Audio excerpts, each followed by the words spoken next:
श्वेतांबरी ने लिखा है, प्रणाम अनंत श्री। मेरे जीवन में बहुत वर्क काम लिखा है और अब बिना वर्क के जीवन मुश्किल लगता है, और जब आराम होता है तब ध्यान भी नहीं लगता।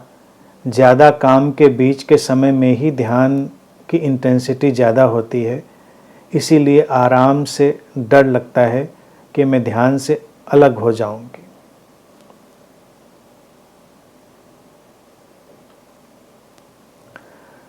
नहीं, डरने की कोई ज़रूरत नहीं है। आराम को घटने दो, जब आराम घटे तो घट जाने दो उसको। और इस पर एक मैंने बड़ी लंबी श्रृंखला बोली थी, उस पर पुस्तक भी है, वर्क एंड मेडिटेशन। और वर्क एंड मेडिटेशन में मैंने यही बोला था, वो पुस्तक में सारा है, वो डिस्कोर्स ही, उसको ट्रांसक्राइब किया करके पब्लिश किया गया था। अभी तो पब्लिश का सिलसिला फ़िलहाल थमा हुआ है बुक्स का। तो वो सुंदर चीज़ थी, उसमें मैंने यही बात रखी थी कि काम को ही ध्यान बना लेना पड़ता है, और असली उपलब्धि ध्यान की तभी होती है जो हमारा काम भी ध्यान बन जाता है।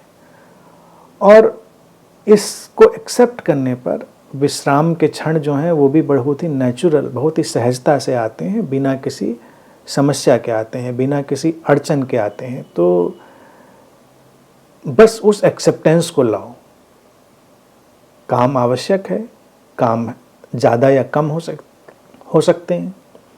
काम का भी ऑब्सेशन नहीं होना चाहिए और विश्राम का भी ऑब्सेशन नहीं होना चाहिए। जो अस्तित्व तुम्हारे लिए नियोजित कर रहा है, मैनेज कर रहा है, डिज़ाइन कर रहा है, उसके साथ चलो। और विश्राम में क्या होता है इसको एक्सप्लोर करो।